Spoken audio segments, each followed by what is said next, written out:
Hello students. तो चलिए अभी हम बर्नौलीज इक्वेशन देखने वाले हैं लीनियर डिफरेंशियल इक्वेशन के फॉर्म में। तो यहाँ पे जैसे पिछले वीडियो में हमने linear differential equation of first order देखा था, उसी तरह यहाँ पे हम बर्नौलीज इक्वेशन देखने वाले हैं। ठीक है, तो चलिए यहाँ पे देखते हैं बर्नौलीज इक्वेशन में क्या है। सबसे पहले तो चलिए इसका स्टैंडर्ड फॉर्म क्या है जान लेते हैं। तो यहाँ देखेंगे स्टैंडर्ड फॉर्म सबसे पहले। ठीक है, तो इसका स्टैंडर्ड फॉर्म इस तरह से रहने वाला है, dy by d x plus p y is equal to q into y to the power n. Okay, तो जैसे हमने linear differential equation of first order में dy by d x plus p y is equal to q, कुछ case में हमने p x into is equal to q ऐसा दिखा था। दो फॉर्म में दिखा था, एक केस में y, एक केस में x। अब यहाँ पे जो है सिर्फ y to the power n दिया है उन्होंने। ठीक है, तो चलिए अब क्या करेंगे इस इक्वेशन को। सबसे पहले तो यहाँ बोलेंगे divide by y to the power n both side. इसको दोनों साइड से y to the power n से डिवाइड करेंगे। तो इसको y to the power n से डिवाइड किया तो क्या मिलेगा, तो देखते हैं। यहाँ पे आ जाएगा जैसे dy by d x upon y to the power n plus p y upon y to the power n। Okay, is equal to q into y to the power n upon y to the power n। Okay, तो यहाँ पे हो जाएगा y to the power minus n d y by d x. ठीक है, अब यहाँ पे क्या हो जाएगा, अब ये y और इसमें से एक y कैंसिल हो जाएगा। ठीक है, तो यहाँ पे क्या आ जाएगा y plus y to the power minus n plus one n to p, और यहाँ y to the power n या y to the power n cancel is equal to q। Okay, तो ये इक्वेशन मिलता है। अब क्या करेंगे, यहाँ पे put y to the power minus n plus one is equal to v. Okay, तो इसमें v डालेंगे तो क्या मिलेंगे देखते हैं अभी यहाँ पे।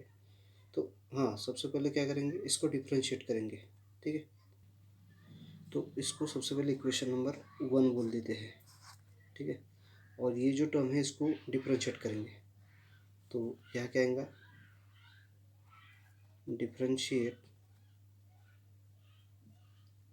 With respect to x। Okay, तो यहाँ पे ये जो टर्म है इसको डिवाइड किया तो डिफ्रेंशिएट किया तो कितना आएगा, देखिए 1 minus n into y to the power minus n d y by d x is equal to d v by d x. ये फॉर्मेट बनता।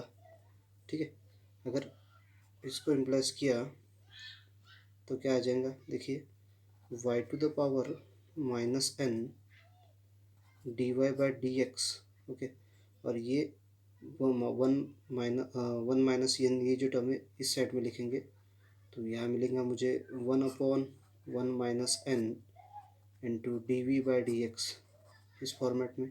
ठीक है, अभी क्या करेंगे, ये जो मतलब ये जो टर्म है हम इक्वेशन 1 में पुटअप करेंगे। तो क्या करेंगे,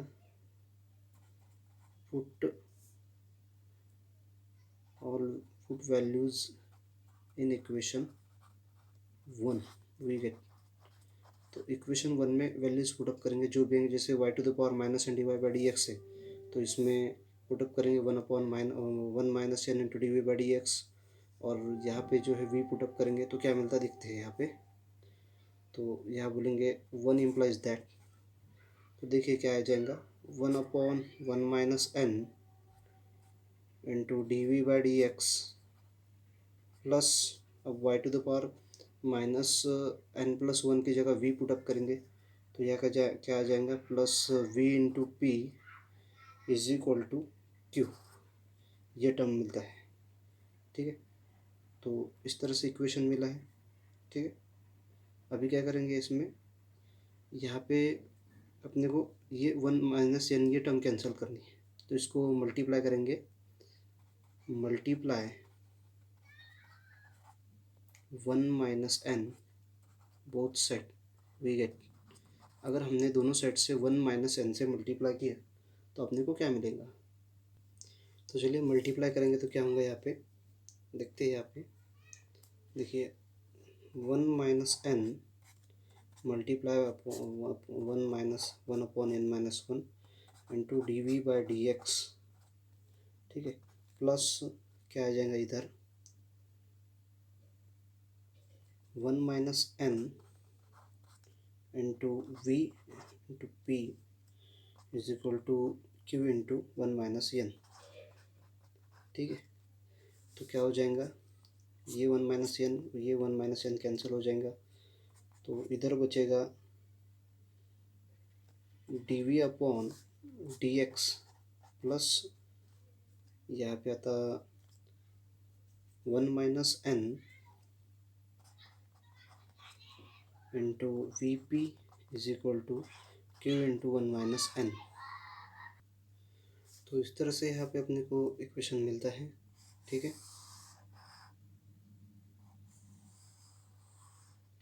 चलिए अभी इसी में इसका इंटीग्रेटिंग फैक्टर देखेंगे बर्नौलीज इक्वेशन में। तो इसका इंटीग्रेटिंग फैक्टर क्या आएगा, ठीक है। तो चलिए इंटीग्रेटिंग फैक्टर देखते हैं। तो ये हो गया linear equation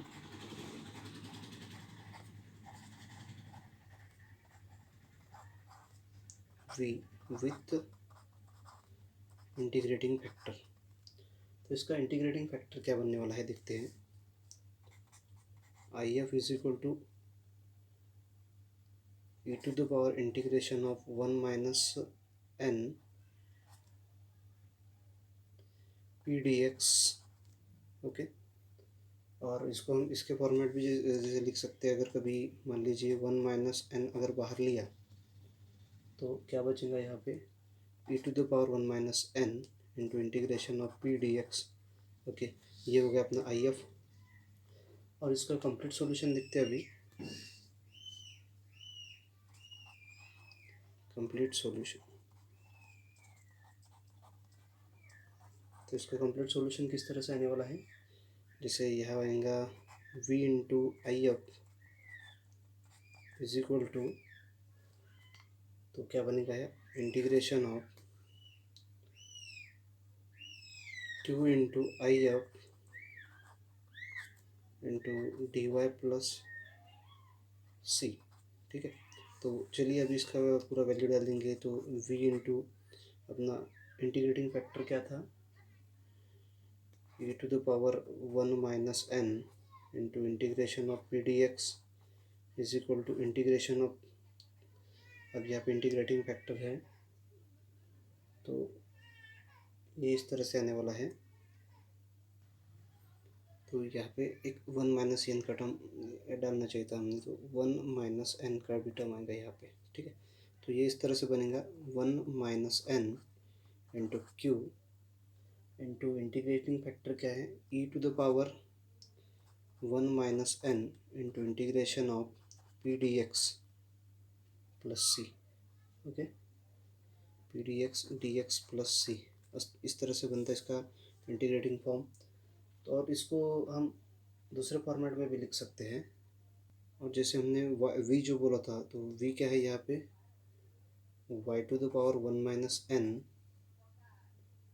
into e to the power 1 minus n into integration of p d x is equal to integration of, sorry integration बाद में लिखेंगे, पहले लिखेंगे 1 minus n integration of q into e to the power 1 minus n into integration of p d x, okay, d x plus c. तो इस तरह से भी आ सकते हैं, ठीक है। Thank you.